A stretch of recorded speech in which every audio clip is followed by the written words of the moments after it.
How do I say this without being offensive? I think the huge problem here is y'all don't know how to read. I don't know how to read and watch a movie at the same time, and that's okay, just admit it. If you know that your mental health is suffering, why would you make it suffer more by taking drugs? Just my thoughts and opinions. College is a scam. I paid all this money for a degree I'm not even going to use. Well, that's your problem.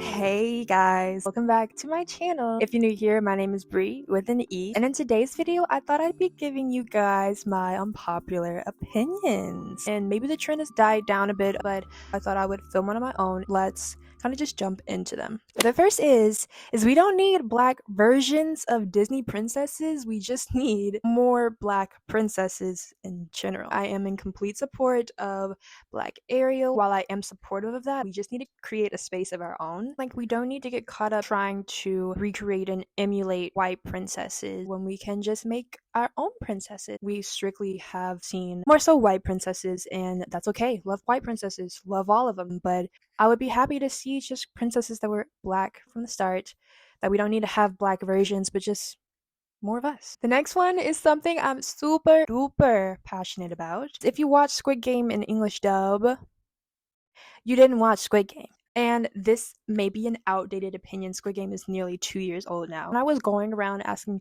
hey, do you watch Squid Game, to a bunch of my friends or coworkers, they'd all be like, yeah, but I can't get over the English dub voice. I was like, the English dub voice?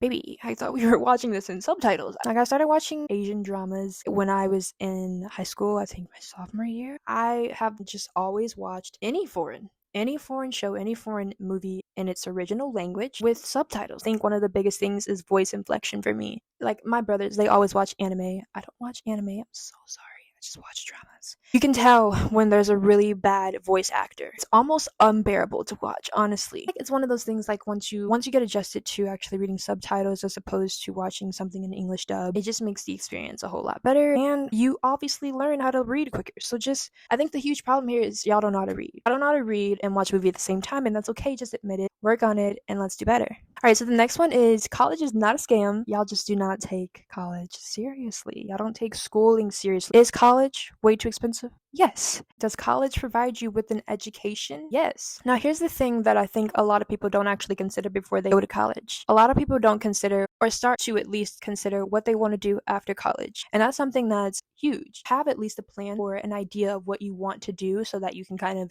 cultivate that throughout your experience in college and take the right classes and get into the right major and the right program so that you can be able to learn what it is you want to do with these skills that you adapted and make use of going into your adult years. And college is not for everyone. That is a true fact. College takes a lot of discipline. It really does. It's not like high school. You're not obligated to go pretty much because your parents force you to go to high school and at least get a diploma. People are kind of on you about staying on top of your grades. People are on you about turning things in on time. People are on you about showing up to class. There are certain disciplines set in place. But when you're in college, see, the thing is, you pay to get into the classes. Most importantly, you're not expected to show up to class. You can go a month without showing up to class. No one is going to force you to care, basically. There's a loss of accountability. I'm really taking the long way around this, but basically what I'm saying is, because people don't go in with a plan and knowing what they want to do with their lives after the fact, they go in, they mess around, may have to retake certain classes, or they go into college, get their degree, never use it, and claim, oh, college is a scam. I paid all this money for a degree I'm not even going to use. Well, that's your problem. You shouldn't have gone to school and chose that major, graduated with that, if you weren't going to apply that degree to a future occupation. College is no joke. It takes a lot of discipline, and I have learned that. You just have to get through it. College is hard. Alright, and with that, we're gonna get into our heavier topics now, because I've been talking literally for so long, I think, on the lighter topics. It may seem kind of childish. It may seem kind of, duh, like Dare taught me this. But drugs are bad, guys. Because let's talk about it. Drugs have the power to completely change and alter your mind, your brain, like how you think, how you react to things, your reaction time. You know the basics of what drugs can do to you if you abuse it. I think the main thing I want to talk about is people who are depressed, who are suffering mental illness, kind of turn to drugs, or at first turn to drugs as a coping mechanism. As, trust me, I know that depression, mental illness are very, very real things, but I'm not going to sit here and encourage people to use drugs and more importantly, more specifically, abuse drugs and support the excuse of them using it because it makes them feel whole again. Find something else to fill up that hole. Why are you filling it with drugs? Do not turn to drugs, and do not use that as your excuse to support your drug addiction and abuse. Go get the help that you need and take accountability for that. If you know that your mental health is suffering, why would you make it suffer more by taking drugs? Just my thoughts and opinions. All right, so moving on. The next one is there is a difference between maintaining the professionalism of an establishment or business and keeping the integrity versus tolerating blatant abuse, be it verbally or physically, and just disrespect. A lot of businesses and employers today, they train their employees how to de-escalate a situation, right? There's nothing wrong with that. But when the situation is getting into more of a matter of a customer physically attacking an employee or verbally threatening, it's just, when it gets way out of control and there's just nothing that the employee can do to try to calm this person down. But at that point, you just need to call the police. Most times these people are going off for the stupidest reasons. At some point, there has to be a line that's drawn where we as the employee do not have to sit here and listen to someone degrade us and belittle us. First of all, the manager needs to step in right away when you can tell verbally that the situation is getting out of control and it's becoming a very hostile environment. And the police either need to be called or that person needs to be kicked out. There's no, what can we do to make this better for you? If a customer is taking it to that level where they are threatening people, threatening to kill them, threatening to hurt them, or putting hands on them in your business, in your place of work, which you would discourage your employees to do, which you would penalize your employees for doing, then you should be penalizing your customers. Kick them out. You need to tell them, hey, this is not the place for you to be yelling and screaming and throwing a temper tantrum, Miss Kevin or Karen.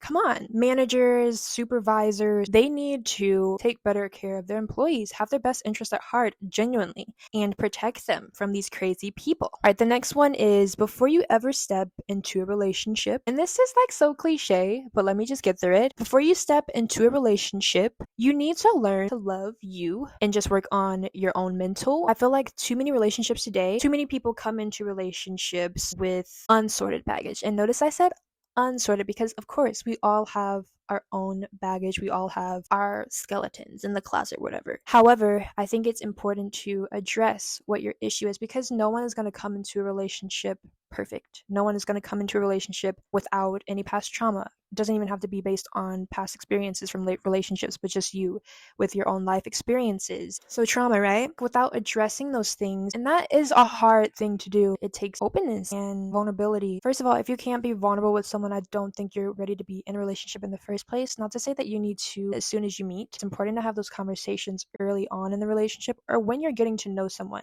They don't take the time to get to know someone before they actually get into a relationship, which is another reason why they fail. But yeah, I just mainly think that you need to learn to be alone. From maturing and coming into the realization of the person you are, you'll be able to articulate your past trauma and kind of how that's dictated your life and why you act the way you act. What are some things I've struggled with in the past that I think I need to make my future partner or my current partner aware of so that we aren't both allowing each other to figure out, those potential triggers or areas you need to tread lightly. I think with that, that's going to end my unpopular opinions. Anyway, if you made it to the very end, girl, hey, you should definitely subscribe. You sat through me talking.